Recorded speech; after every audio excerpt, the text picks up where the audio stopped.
Hello friends, स्वागत है आपका आपके अपने लीगल चैनल में। मैं हूं एडवोकेट सनी शर्मा। और दोस्तों, आज की इस वीडियो में काफ़ी अहम जानकारियां मैं आपको दूंगा। उससे पहले मैं आपको बताना चाहता हूं, जिन लोगों को नहीं पता है, हमने अभी कुछ समय पहले अपनी वेबसाइट लॉन्च कर दी थी www.sojpaparha.com। इस वेबसाइट पर रेगुलरली लीगल पोस्ट डाले जा रहे हैं, जजमेंट्स डाले जा रहे हैं और सारे जजमेंट्स की कॉपी वहां पर अवेलेबल है। तो जो भी लोग अभी तक इस बात को नहीं जानते हैं, उन्हें इस वीडियो के नीचे डिस्क्रिप्शन में हमारी वेबसाइट का लिंक मिलेगा, वो वहां पर जा सकते हैं और वहां पर जाने के बाद ब्लॉग टैब में जाकर के वो सारे आर्टिकल्स देख सकते हैं, या फिर सर्विसेज टैब में जाके जजमेंट पीडीएफ पे जाके डायरेक्टली जजमेंट को डाउनलोड कर सकते हैं। और वहां पर एक बेल का बटन बना हुआ है, उस नोटिफिकेशन बेल पे अगर आप क्लिक कर देंगे तो जैसे उस वेबसाइट पे कुछ भी अपलोड होगा तो उसकी नोटिफिकेशन बिल्कुल यूट्यूब की तरह ही आपके पास आ जाएगी। तो आप इस सेवा का लाभ उठा सकते हैं। और दोस्तों, साथ ही वीडियो के नीचे डिस्क्रिप्शन में आपको इंस्टाग्राम चैनल का लिंक भी मिलेगा, वहां जाकर के हमें इंस्टाग्राम पर जरूर फॉलो कर ले, ताकि इंस्टाग्राम पर भी हम आपके लिए जो भी इंफॉर्मेटिव चीजें लेकर के आए उसकी जानकारी भी आपको तुरंत मिलती रहे। आज दोस्तों, मैं एक बेसिक चीज पर बात करने वाला हूं। यहां पर मैं बात करने वाला हूं मैट्रिमोनियल में एक ऐसी प्रॉब्लम की जहां पर बहुत सारे लोग इनिशियल लेवल पर उलझे रहते हैं। देखिए, पति और पत्नी दोनों की शादी हुई, शादी के बाद उनके बीच में तालमेल नहीं बना, चाहे रीजन कोई भी रहा हो, चाहे पति कहता हो कि पत्नी ने धोखा दे दिया, पत्नी कहती हो कि पति ने धोखा देकर शादी कर ली। कहने का मतलब एनी हाउ कोई भी रीजन हो, लेकिन आपके मन में ये होता है कि अभी हमें आगे क्या करना चाहिए, साथ में कंटिन्यू रहना चाहिए या नहीं रहना चाहिए। और इसके लिए आप बहुत सारे आर्टिकल्स पढ़ते हैं, बहुत सारी चीजें इधर उधर से देखते हैं ताकि आपको ये पता चले। मैं आपको यहां ये बताना चाहता हूं कि इसके बाद आप क्या करें, ये पूरी तरह से आपका फैसला है।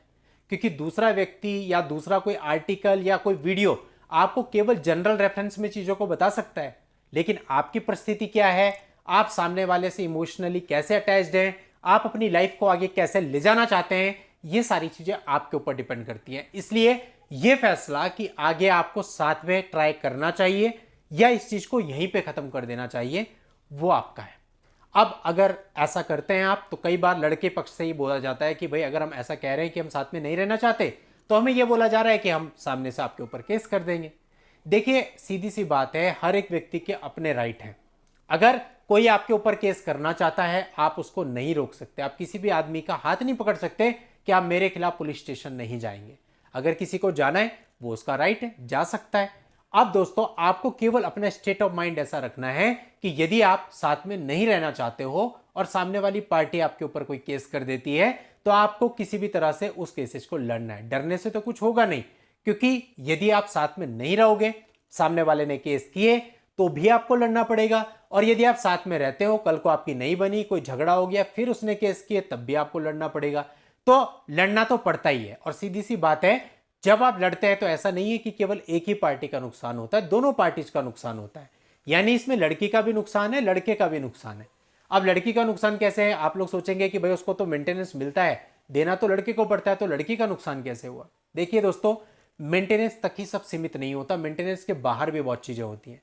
वो जो लड़कियां जो कि जिनका वैवाहिक जीवन टूट जाता है आगे जाके, उनको भी कई सारी प्रॉब्लम्स को फेस करना पड़ता है। बाहर की छोड़िए, अपने घर में फेस करना पड़ता है।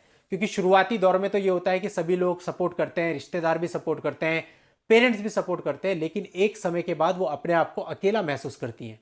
क्योंकि जो पेरेंट्स होते हैं वो भी धीरे धीरे उनकी भी ट्यूनिंग चेंज हो जाती है, और कई बार होता है पेरेंट्स हमें छोड़ के भी चले जाते हैं और कोई रहता नहीं है सपोर्ट करने वाला। भाई बहन कोई किसी को सपोर्ट नहीं करता आजकल। एक लिमिट होती है, उस लिमिट तक आपको सब सपोर्ट करेंगे, उसके बाद भैया आप जानो, आपका काम जाने। तो यानी उन लड़कियों के लिए भी इतना आसान नहीं होता है। तो मैं यही कहूंगा, यदि आप लोग अपने घर को बचा सकते हैं, यदि आपको लगता है हमें एक दूसरे को मौका देना चाहिए और हमारी गाड़ी पटरी पे आ सकती है, तो वो मौका दीजिए दोनों एक दूसरे को, और वो दोनों के लिए फायदेमंद है। ईगो वाली बात वहां पे नहीं होनी चाहिए, एक दूसरे को मौका देना चाहिए। और यदि आप लोग को लगता है कि भाई नहीं रहना है साथ में, तो म्यूचुअली आपको अलग हो जाना चाहिए। और म्यूचुअली तभी हो पाएगा जब आप दोनों हर प्रकार की चीजों को छोड़ करके एक रीजनेबल सेटलमेंट आपस में करें।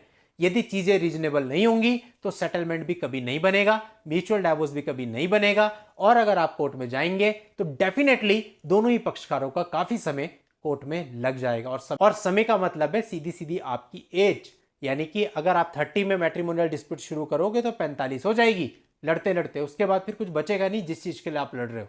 तो कहने का मतलब आप लोगों को सोच विचार के काम करना है। मैं केवल अपनी बात आपको जनरल रेफरेंस में पहुंचा रहा हूं, बाकी आप लोगों के ऊपर है, बिकॉज लाइफ आपकी है। कैसे आप लोगों को आगे मूव ऑन करना है वो मेरे से बेहतर आप लोग खुद डिसाइड कर सकते हैं। चलिए दोस्तों, आज की इस वीडियो में इतना ही। नेक्स्ट वीडियो में नई लीगल जानकारी के साथ मैं आपसे फिर मिलता हूं। तब तक के लिए goodbye and thank you for watching. Take care.